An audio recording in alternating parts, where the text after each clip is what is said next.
en esta hora, me acordé del pastor Roberto, Dios lo bendiga, que dice, estamos contentos de estar en la iglesia del Señor, un día más, él dice así, siempre. Estamos contentos, porque luego de una larga travesía, prácticamente con algunas pausas en el camino, Semana Santa, sabe que nos detenemos para predicar los mensajes alusivos a la ocasión que está celebrándose, muerte, resurrección del Señor Jesucristo, llegar a triunfar allí a Jerusalén, todo ese evento de Semana Santa que nosotros los cubrimos poco a poco, Viernes Santo, todo. Pues hacemos pausa en los mensajes y posteriormente también hacemos pausa el día de Pentecostés también, el día de celebración de la Trinidad, el Espíritu Santo, y también para Navidades todos estos mensajes alusivos al nacimiento de nuestro Señor Jesucristo. También detenemos porque es bonito, ¿verdad? Y es pedagógico. Es bueno porque a veces traemos hermanos que vienen o amistades, ¿verdad? No hacer universalismo, sino traemos personas que son conocidos nosotros, a veces familiares, a la iglesia porque están, ese momento levanta muchas emociones en esas épocas. Entonces ellos llegan y de momento son impactados por el poder de las Sagradas Escrituras y que el Señor transforma su corazón y su vida. Amén. Así que aprovechamos el mensaje para esas ocasiones.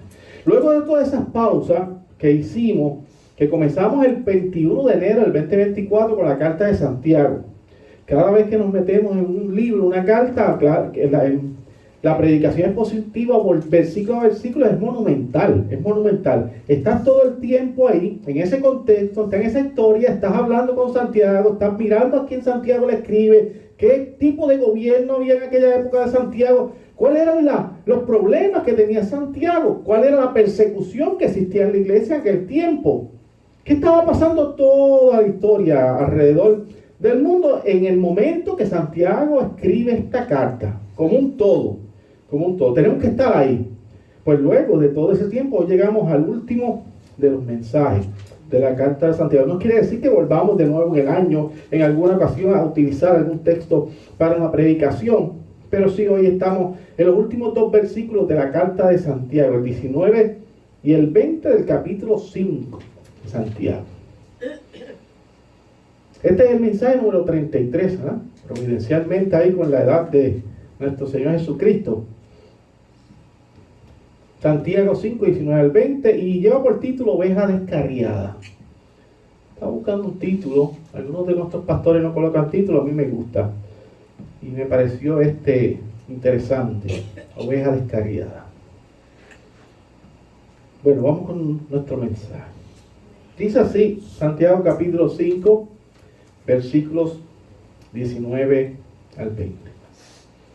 Hermanos, si alguno de entre vosotros se ha extraviado de la verdad y alguno lo hace volver, sepa que el que haga volver al pecador del error de su camino, salvará de muerte un alma y cubrirá multitud de pecados. Entonces quisiera, antes de hacer la oración, porque Dios ilumine nuestros corazones y nuestra mente, leer la traducción de la Biblia Pechita. La estoy llevando lo más extenso, lo más dramático, ¿verdad? Si pudiera decir alguna palabra, esta traducción es de los manuscritos arameos. Quiero leerla para que usted tenga otra perspectiva. Dice así de la traducción de la Pechita: si alguno de ustedes se desvía del camino de la verdad, hermanos míos, y alguno lo hace volver de su extravío, sepa que el que haga volver al pecador de su extraviado camino, salvará su alma de muerte y cubrirá sus muchos pecados. Amén. Este es el mensaje, Oveja Descarriada. Señor, gracias por la oportunidad que tú me das de predicar tu santo evangelio una vez más. En este lugar, Señor, este templo, estructura de cemento, pero que se convierte en iglesia por causa de tu misericordia y del cuerpo de Cristo, que son la comunión de los santos. Yo te pido, Señor, que tú me ayudes a predicar de manera sincera, honesta, pero sobre todo con el temor que invade un corazón que se rige por la sola Escritura, Señor. Que sea glorificado tu santo nombre, que almas sean edificadas, aún aquellos que escuchan a la distancia a través por los medios de internet, Señor, de las diferentes plataformas. Que algún alma venga de arrepentimiento, que tal vez en su desolación, en su tristeza, en su depresión, en su crisis existencial escuchen este mensaje, Señor, y vengan, que sean ovejas descarriadas, que ya no llevan tiempo, que no van a redir, llevan tiempo que no se congregan, por diferentes situaciones, son diversas, pero yo te pido que tú le impactes con este mensaje, Señor Jesucristo. Por favor, ten misericordia, porque yo sé que tú eres grande en misericordia, Señor, grande en misericordia. Orado en nombre del Padre, del Hijo y del Espíritu Santo de Dios. Amén. Amén. Y amén. Bueno, ya llevamos poco más de un año en esta tarea tan extensa. Yo me alegro cada vez que podemos terminar una carta, porque yo sé que los hermanos que han seguido poco a poco el mensaje leen una carta, porque hay personas que no les gusta mucho la lectura, eso es algo que debemos decir, pero al verse aquí sumergidos en la predicación tienen que obligatoriamente leer el texto. Hermano, como estamos hablando de oveja descarriada, como el título dice, tratando de tener y hacer algún tipo de énfasis en la carta, estos dos últimos versículos, estar extraviado suele ser bien agobiante. Cuando uno se pierde, como decimos nosotros los puertorriqueños, uno se pierde de alguna dirección, es desesperante, ¿verdad? Puede llegar hasta el punto de la histeria. Yo en algunos momentos me he perdido en alguna dirección y he estado como que me he desesperado. En algunos momentos he entrado en un estado de ansiedad, de agobio. Me siento agobiado porque no sé dónde estoy, no me gusta no saber dónde estoy, no me gusta no saber las direcciones, no me gusta no saber en qué calle estoy, para dónde voy, porque hay sitios que uno no conoce. Entonces tú dices, me perdí, no sé dónde estoy, ¿no? Gracias a Dios y a la ciencia que les ha dado Dios a los hombres, que ahora existe mucha tecnología y podemos utilizarla a nuestro favor, pero de una forma bien tremenda. Nosotros prendemos el GPS o GPS de nuestros dispositivos, que prácticamente todo el mundo tiene uno, y muy seguramente, aunque también hay sus objeciones, regresaremos a la ruta que estábamos buscando. Es de gran bendición ese sistema de posición global, el GPS. Yo le digo muchas veces a mi esposa, a mi familia, que yo no sé cómo llegaría a algún sitio si yo no tuviera ese GPS, porque hay cosas muy complicadas de llegar. Cuando uno es vendedor que está en la calle, que está constantemente en diferentes partes de Puerto Rico utilizando direcciones, mira, estoy en tal sitio, en el barrio tal, en la urbanización tal de tal pueblo, y tú nunca has ido a esa zona, pues, oye, es muy bueno, porque te va diciendo, y si quieres, pone a hablar y él te va diciendo, aquí a la derecha, doble a la derecha, destination. Y sigues por ahí, el GPS es maravilloso para mí. Claro, en Puerto Rico no funciona tan bien como funciona en Estados Unidos, claro está. Todo el mundo tendrá sus historias con el GPS, algunos lo verán malvado, otros lo verán positivo, pero ha funcionado muy bien. Antes era con, ¿verdad?, las libretas estas que te daban de los mapas, y tú lo abrías y tenías que estar buscando y apuntando, y al lado del palo de mango y mira dónde está la vaca, y sigues así, ¿verdad? Y decía, mira, allí en un cercado de muchas vacas, y allí tú miras, y está un dron verde, porque somos así. Y están los 5 buzones, y un buzón de ellos rojo, y allí usted mira a la derecha, y sigue avanzando, y derechito, y te hacían así con la mano, derechito, y derechito. Recuerda de eso, ¿verdad? Esto es cómico, pero somos así. Nosotros hablamos con las manos y somos bien expresivos.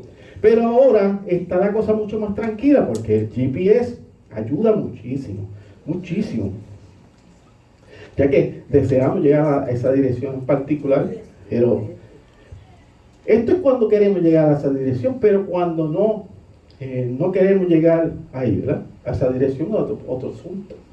En la película Castaway, no voy a hacer spoiler porque ya he tenido que adelanto finales de película, no quiero que sepa que si usted quiere verla.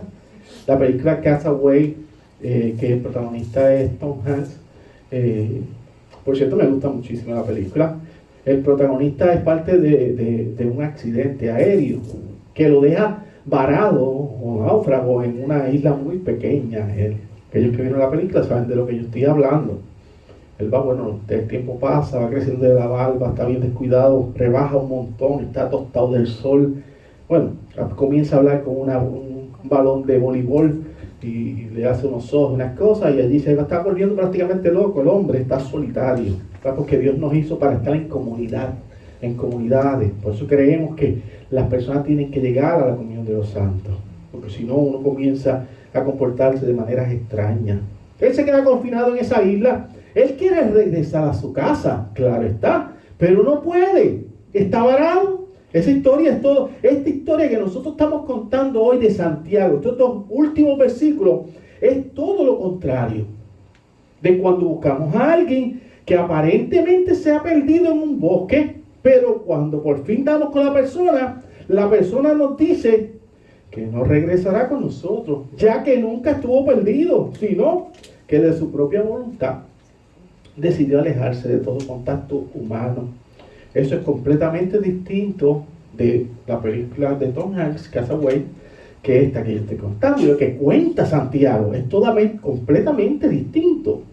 Hace tiempo, hace unos años atrás, unos pocos de años atrás, me recuerdo, por cierto, nuestro tesorero Saúl estaba conmigo también. Nosotros conseguimos un señor en la isla de Culebra que estaba a la orilla de la playa y allí estaba con su radio y sus cosas. Él estaba allí porque decidió abandonarlo todo. Se retiró hacia ese lugar, dejó toda la tecnología, todo, y se fue a vivir allí. Abandonó todo, la familia y todo, y se fue solo allí. Venía, como ellos dicen, de la isla grande y se fue para ese lugar. Y allí él vivía esa vida nómada, afuera, en el intemperie, y así vivía él. Y estaba contento con esa vida. Él decidió de su propia voluntad irse. O sea que él no está perdido. Él se fue porque quiso. Aunque para muchas personas él está perdido. En cierta manera, en su mente se perdió. Eso es un término psicológico, pero hay gente que se pierde en sí mismo. Son condiciones a veces que tiene. Usted nunca ha hablado con una persona que habla mucha incoherencia y usted lo conoció que era una persona tan activa, tan propia, tan prudente y hablaba con autoridad y sabía muchas historias y términos. Y yo me he conseguido con personas que trabajaron conmigo que cuando comienzo a hablar yo digo, no está bien. Esta no es la persona que yo conocí. Y yo digo, pues movió un poquito el piñón, el tiempo de la mente se le fue un poco y ya no está igual. No está igual, cambió algo en él. Tiene un problema mental. ¿Qué es? Yo no soy doctor. Algo le pasó a él y cambió porque habla muchas cosas incoherentes. Y tú lo ves perdido y tú lo ves que esa mirada, que tú la ves extraviada. Y tú te das cuenta que no está bien la persona. Como una persona en depresión, también tú te das cuenta que está en depresión porque tú lo conociste cuando estaba bien. No estaba bien. Así que hay personas que no se pierden, sino que se van por ellos mismos. Muchas veces, para ir cerrando la introducción que quiero hablar, muchas veces esto sucede, ese fenómeno en la iglesia de Cristo, más de lo que pudieron pensar.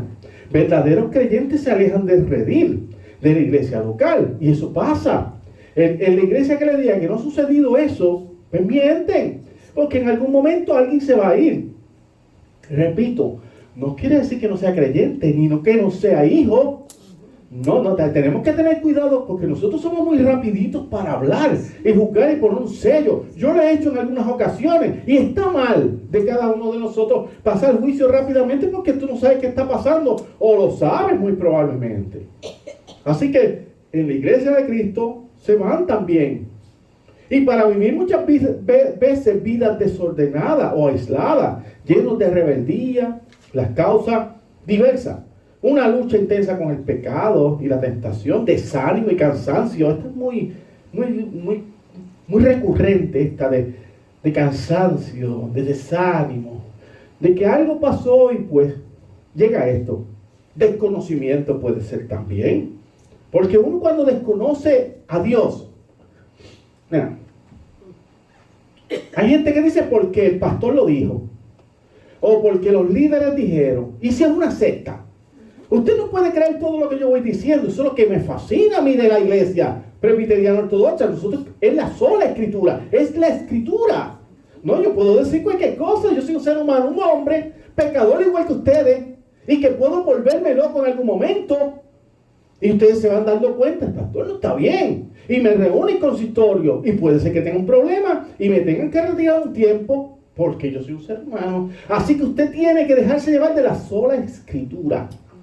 Esta es la norma de fe y de conducta. La escritura es Dios. Pero si no conocemos a Dios a través de lo que reveló, que es la escritura, y comenzamos a escuchar cosas extrañas, voces extrañas en el final de los tiempos, ¿verdad? Muchas cuchicheo al oído y muchas palabras y veo y siento. No, es la sola escritura. Si usted se deja llevar de la escritura, sabrá que tenemos que congregarnos. Y otras muchas cosas más de la vida. Así que el desconocimiento trae problemas, graves problemas. El conocimiento es una herramienta tan fuerte, hermano, tan fuerte, que el que tiene conocimiento domina muchas veces el que no lo tiene. Lo domina, pero si usted se ocupa, porque yo dije ahorita al inicio, lea, ocúpese, estudie. No es que usted va a ser pastor ni que va a ser maestro de nada. Usted se está edificando en Cristo, en Dios, con la Escritura. Y si tiene otro buen libro, pues lo utiliza. El desconocimiento es fatal. Muchas veces hay falta de interés en la lectura, en el estudio. Yo no voy a leer porque yo estoy cansado, ya yo estudié mucho en la vida. Y etcétera, etcétera. Bueno, hermano, las condiciones son diversas para alejarse de los caminos del Señor. De eso tratan estos dos versículos. Así que veamos cómo Santiago nos da un tremendo consejo al final de esta hermosa carta. Vamos a ver la primera palabra que se encuentra en nuestro primer versículo, versículo 19. Allí Santiago de entrada, terminando la carta. Por si acaso no es tan cariñoso como Pablo. No es tan cariñosito como Pedro. No. Santiago es un poco distinto. Es complicado Santiago. Santiago está dirigiendo esta carta a un grupo específico y comienza la carta diciendo, hermano, desde el inicio de la carta ya dejamos por sentado que esta carta va dirigida a los creyentes. Yo se lo he dicho durante un año que la carta va dirigida a creyentes que no se encontraban en la iglesia de Jerusalén, porque él era pastor en la iglesia de Jerusalén, 2 veces hermano de Cristo, y murió por el evangelio. Y él estaba interesado en las almas y él no quería hablar muchas cosas y pasar mucha mano, y te dice, esto es así, tienes que hacer esto porque los tiempos se acortan. Y a veces uno comienza a hablar muchas cosas y no le dice, arrepiéntete, estás mal. Acabó, ya está. Él está hablando de la dispersión, está preocupado por judíos que no se encuentran en Israel, en Jerusalén. Santiago 1:1, Santiago, siervo de Dios y del Señor Jesucristo, a las 12 tribus que están en la dispersión. Salud. Santiago, fuerte, baja fuerte a ustedes, a las 12 tribus de Israel que no están aquí. Escuchen lo que les voy a decir. Qué duro, ¿verdad? Duro. ¿Por qué? Porque él es pastor. Él no va, yo no sé si hablarle así, porque es que va y se me ofende. No, él no le importa eso. Él le importa cumplir con su Dios. Si usted cumple con su Dios, ya está. Si se ofende, la gente se ofende todo el tiempo, hermano. Y por cierto, eso lo aprendí del pastor MacArthur, por cierto. Lo aprendí hace años del pastor MacArthur. La gente siempre se está ofendiendo. Que se ofendan por la palabra de Dios. ¡Qué bueno! ¿Sabe por qué? Porque sabe que algo mal está en ellos y en mí.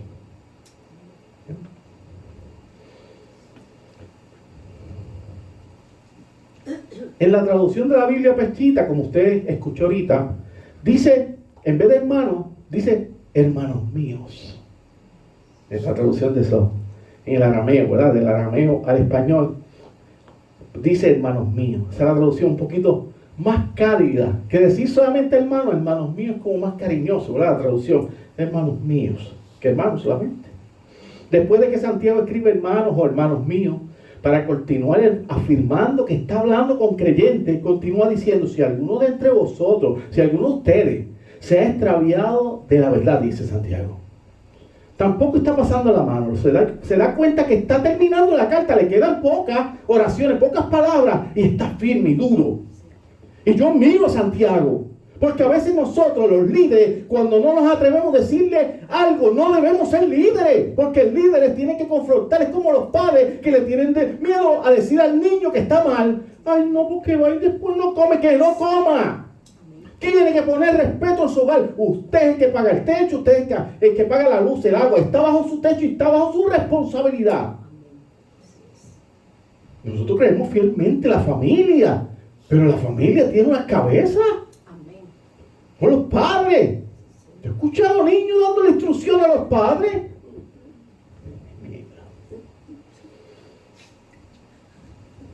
Chica, deja eso. No. No está bien, yo, hermano, no está bien. No está bien. No los vamos a maltratar, yo no estoy hablando de eso. Pero si Dios siempre da instrucciones a uno, entonces yo soy los padres, yo no soy los hijos, entonces. No. Ya cuando son adultos la cosa cambia, yo. Claro, pues tiene su propia responsabilidad. Siempre guardando el mandamiento, yo, de honrar a nuestros padres, por ser nuestros viejos, honrándolos. Pero si está equivocado, no se dice con amor. Hay que honrarlo. Pero usted toma su decisión siendo adulto. Estas palabras nos afirman que Santiago está dirigiendo a los creyentes que se encontraban en otros países. Es así. En palabras sencillas, si alguien que pertenece a la iglesia se desvía de esta única verdad, ya sea por cuenta propia, se cuenta que como introduje el texto, se va por su propia cuenta, influenciado por otra persona, porque muchas veces hay otras personas que influencian en la vida de los demás. Y hay gente que no tienen un carácter, una personalidad firme. No todo el mundo es firme y de carácter, ¿verdad?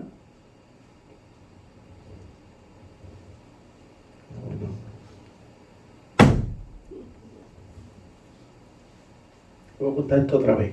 Usted me aguanta. Escuche, hermano. Yo cuando veo a alguien, y se lo dije hace unos meses atrás, yo estaba llevando a mi mamá al área de Pastrana, el maxilofacial, a sacarse unas piezas de su diente.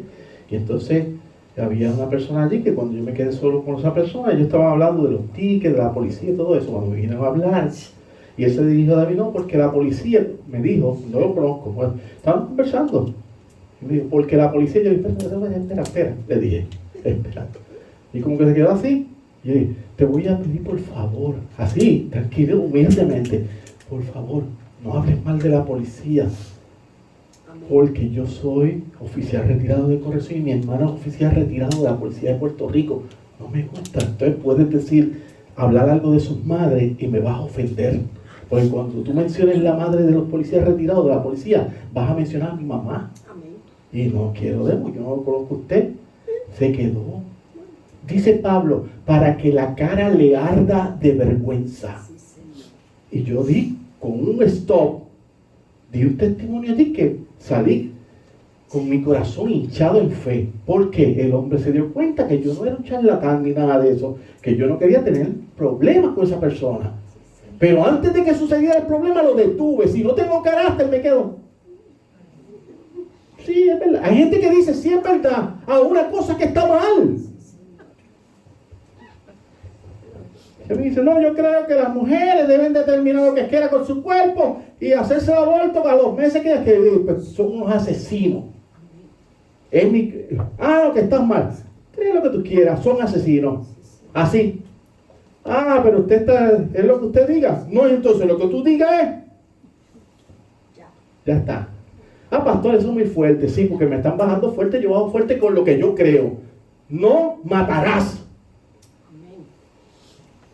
Cierro ese paréntesis ahí. Para que escuchen. Pues esto yo lo subo después para que todo eso del pañuelito verde vale en encanto.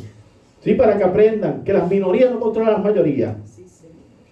Yo no tengo que creer lo que los demás creen. Yo creo en mi Señor. Hay gente que se debe influenciar por otras personas porque el carácter es débil. No han construido un carácter. Y el carácter se crea a la luz de la Sagrada Escritura de la iglesia. Los creyentes deben entender que somos responsables del bienestar espiritual de este hermano o hermana que se ha descarriado. Está hablando alguien que se fue. Si observamos que dice en la carta a los Hebreos 3, 2 y 13 que leyó nuestro joven Xavi, allí está proclamando el mismo mensaje. Mirad, hermanos, que no haya en ninguno de vosotros corazón malo de incredulidad para apartarse del Dios viviente o Dios vivo. Antes soltaos los unos a los otros cada día, entre tanto que se dice hoy, para que ninguno de vosotros se endurezca en el engaño del pecado. Está dando un consejo también. El escritor de Hebreo está hablando del mismo tema que Santiago. Tengan cuidado. Matthew Henry afirma en su comentario algo muy interesante, que cuando dice, si alguno entre vosotros, es la evidencia de que el autor sagrado, en este caso Santiago, está tratando casos entre creyentes. Y no se trata de la evangelización de un inconverso. Es alguien que es creyente que se fue por las razones que yo le dije ahorita. Usted póngale las razones, etcétera, etcétera, etcétera. Disgustado, no entendió algo muy bien, la tentación lo invadió, está desanimado, y siga usted poniendo los nombres, porque eso no tiene fin. De la situación porque un hermano se puede ir de la iglesia y permanecer mucho tiempo fuera. Algo pasó, algo, usted póngale nombre. Pero no estaban evangelizando un inconverso. Termina el versículo 19 diciendo, y alguno le hace volver. ¿Verdad que termina así? Este es el amor y cuidado de la iglesia hacia un hermano que se ha confundido en el camino. Tenemos que tener mucho cuidado, y esto yo lo llevo diciendo muchísimos años, de no ser ese hermano mayor de la historia o la parábola del hijo pródigo. Ese hermano mayor que se enoja porque regresó su hermano y el papá lo atiende, calzado, vestidura, anillo, el becerro gordo, hace fiesta. A mí tú nunca ni un cabrito me has matado para una fiesta, y se pone con esa cosa de nene. No, llega el hermano, recíbelo, cariño, Dios te bendiga, qué bueno verte de nuevo. No podemos ser ese hermano mayor egoísta. Todo para mí tiene que alegrarse. Si alguno le hace volver. Habla de la empatía y el amor de la familia, de la fe de la iglesia. Les voy a decir algo, para que esto quede grabado y conste una vez más, que ustedes son unas personas, unos hermanos, que si tienen algún detalle es que hacen sentir a las personas en familia. No todas las iglesias son así. Hay iglesias que tú llegas y tú te sientes aparte, aislado, como que nadie te saludó, ni nadie habló contigo, y como llegaste te fuiste. No, aquí tienen algo particular, que se tienen en casa. Y eso yo doy fe de eso, como su pastor. Eso es algo bonito de la iglesia. No es que las demás no sean de Cristo, es que pues no tienen esa disciplina. Esa iglesia que se siente responsable por aquellos que han caído en transgresiones. Dice Gálatas capítulo 6, versículo 1, el apóstol Pablo, hermanos, si alguno fuere sorprendido en alguna falta, vosotros que sois espirituales, restaurarle con espíritu de mansedumbre, considerándote a ti mismo, no sea que tú también seas tentado. O sea, mira, que él cayó. Puede ser que algún día también necesita la misericordia de Dios primeramente y de la iglesia. Va a ser restaurado en ello. El último versículo dice, versículo 20, sepa que el que haga volver al pecador del error de su camino, salvará de muerte un alma y cubrirá multitud de pecados. Este versículo lo debemos observar con mucho cuidado, porque al parecer, si se lee fuera de su debida interpretación, podría dar una idea de algo que no dice, y ese es el peligro de sacar las cosas de su contexto. Ya yo le dije dónde está mirando Santiago, todo el tiempo se lo he dicho. La carta de inicio a fin va dirigida a un grupo. No lo saque de contexto. Primeramente, ya dejamos aclarado firme, seguramente, que estamos hablando, que no estamos hablando de impíos. No estamos hablando de impíos, porque si hablamos de impíos tiene que ser otra conversación. Estamos hablando de un verdadero creyente que se encuentra fuera de la iglesia. Un verdadero creyente que ha entrado en una etapa de oscuridad. Esa palabra me gusta porque es verdad, a veces se nubla el cielo ante nosotros. Y en nuestra condición de rebeldía, desánimo, de pecado, de tentaciones, baja como una cortina oscura y tú te sientes tan alejado de Dios. Aunque Dios siempre está ahí, pero tú te sientes alejado. En un estado de rebeldía, de conflicto existencial. Hay gente que entra en conflicto existencial. Y yo seré salvo. ¿Y para qué yo nací? ¿Y a dónde yo iré cuando muero? ¿Y sabe? Pero entra en ese conflicto existencial. Le pasa a muchas personas. Yo creo que a todos en algún momento nos pasó esto. Y yo estoy aquí predicando y enseñando. Yo voy a la iglesia, pero es que yo cometo estos pecados. Yo creo que yo no tengo la misericordia del Señor. Yo creo que yo voy para el infierno. Existencial es un conflicto. Es una oveja descarriada, como el título dice del mensaje. Esto nos recuerda la parábola de la oveja perdida, Lucas 15:4, donde el mismo Señor Jesucristo dice: ¿qué hombre de vosotros teniendo 100 ovejas, si pierde una de ellas, no deja las 99 en el desierto y va tras la que se perdió hasta encontrarla? Está hablando con los fariseos, ¿verdad? Que ellos hipócritas. Está hablando Cristo. Y se le engancha en los hombros, llega a la casa, llama a los amigos, dice el Señor en la parábola, y hace fiesta. ¿no? Habrá fiesta más por un pecado que se arrepiente que por un justo que no tiene necesidad de arrepentimiento. Entonces está hablando de los fariseos, porque los fariseos, ellos se creían que ellos no tenían pecado, que no fallaban en nada, y el Señor le está duro.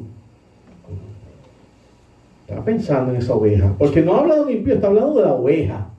Porque tú no buscas un lobo para llevarlo a redil, tú buscas una oveja. Si es oveja, es parte de nosotros. El versículo 20 inicia dejando claro la responsabilidad del cuerpo de Cristo, su iglesia. Allí dice, sepa que el que haga volver al pecador del error de su camino, dice, sepa, el que haga volver al pecador del error de su camino. Esto es una preocupación activa hacia mi hermano en el contexto cultural de la carta. Puede indicar una de dos cosas, o tal vez ambas. Primero, que los hermanos no se preocupan en lo más mínimo por los demás. O que Santiago le está exhortando con este mandato para que sus vidas tengan el sentido adecuado dentro de la comunión de los santos. Para que crezcan en piedad. Le está hablando con ellos. Y le está diciendo, ayúdale, búscale. Parece que Santiago había escuchado algo que estaba pasando en la diáspora, de que no estaban haciendo las cosas bien. Tal vez estaban cerrados en sus propias comunidades. Y si alguien se iba, olvídate que se vaya. Eso no es problema de nosotros. Así, en esa actitud. Y Santiago está hablando y explicando. Así que, por lo tanto, con mucha sabiduría y tacto, debemos señalar a nuestro hermano sobre el error de su conducta y restaurarlo bondadosamente, con mucho amor. Decirle, oye, ven acá, no te veo. ¿Qué está pasando contigo? ¿Qué sucedió? Estoy aquí para ti. ¿Qué te puedo ayudar? Entonces, de esa forma, ¿verdad? Muy ligera, pues entonces se le acerca. ¿Te puedo ayudar en algo? ¿Qué tú necesitas de mí? No te he visto por la iglesia. ¿Cómo yo te puedo ayudar? Pues todos tenemos esa responsabilidad, no solamente el pastor, todos. El versículo culmina diciendo que salvará de muerte un alma y cubrirá multitud de pecados.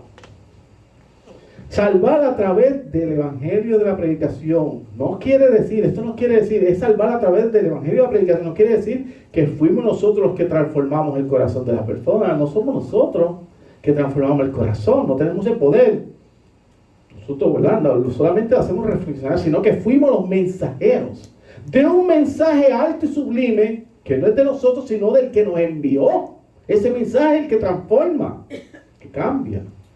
1 Corintios 9 dice, porque nosotros somos colaboradores de Dios. Él nos dio este santo evangelio, el evangelio de la cruz, para llevárselo a las personas.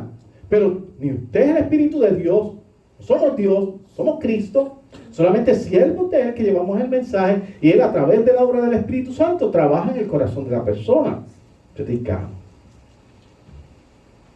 Somos colaboradores de Dios, y vosotros sois labranza de Dios, edificio de Dios.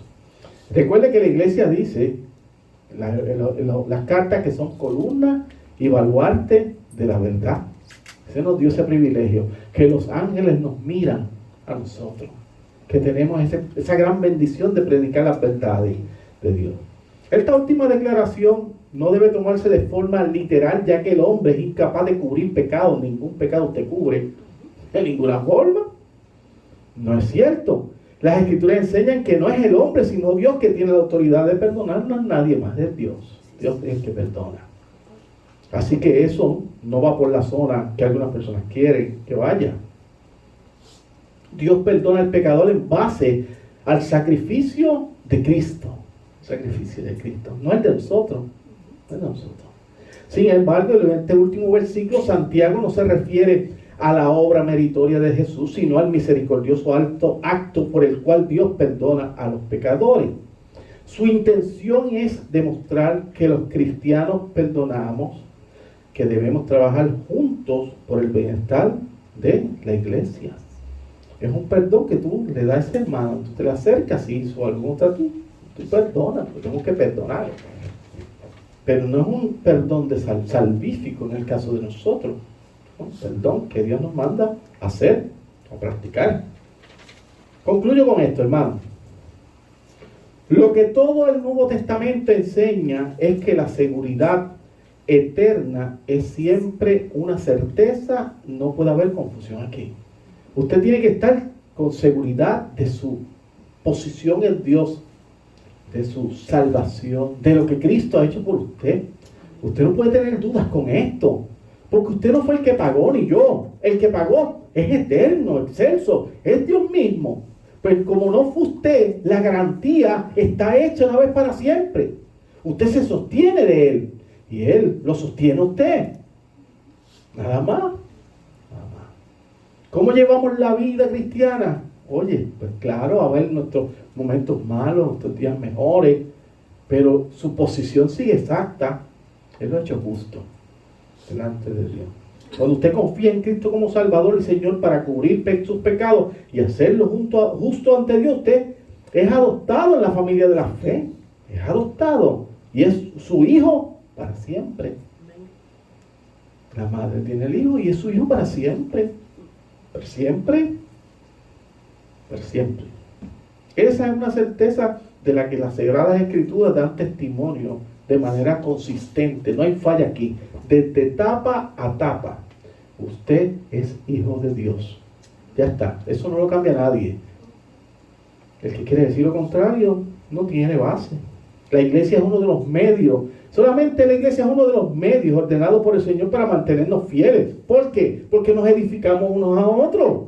Y entonces si usted está flojo en ese día, se siente triste, pues edificado por la palabra, edificado por la consejería de un hermano, edificado por las palabras de amor de otro hermano. Y así, sencillamente, somos colaboradores con el Señor. Dice el comentarista Hendricks que atribuir el amor de la salvación de uno mismo es ir directamente contra la clara enseñanza bíblica de la justificación por medio de la fe. Si usted cree que porque usted le trae, usted está perdonándose, está poniendo perdón en ese hermano, o está trayendo salvación porque usted lo trajo a su vida, está diciendo que una salvación por obra.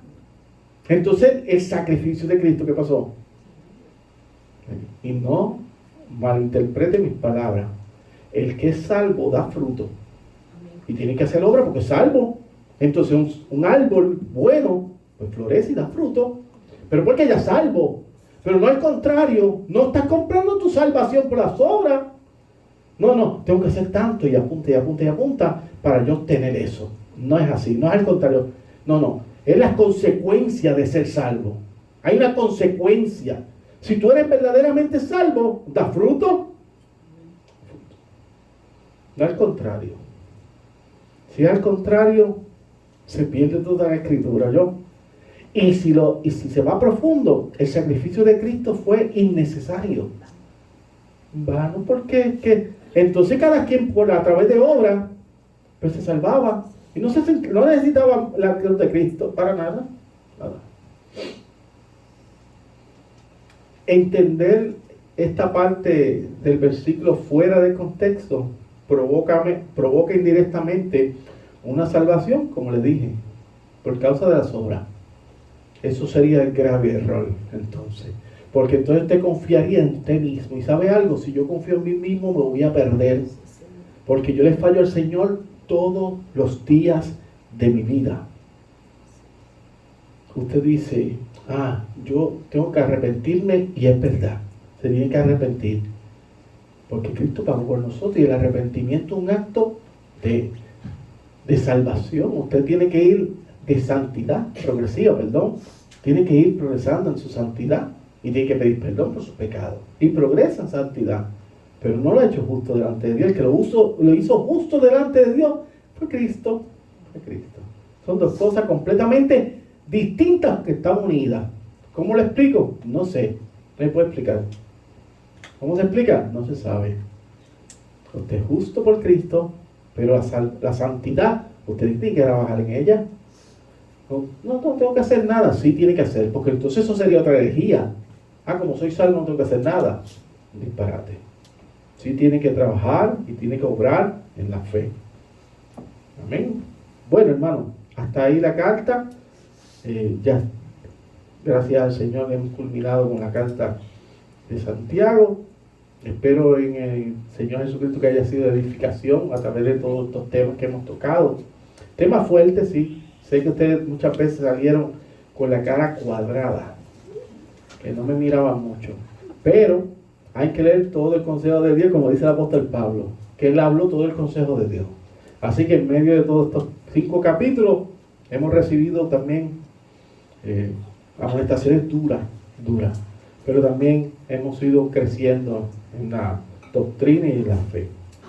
Bueno, hermano, este fue el mensaje Oveja Descarriada, y por esto finalizamos la carta de Santiago. Señor, gracias por la oportunidad de predicar tus santas escrituras, por la edificación que tú nos das a través de ellas.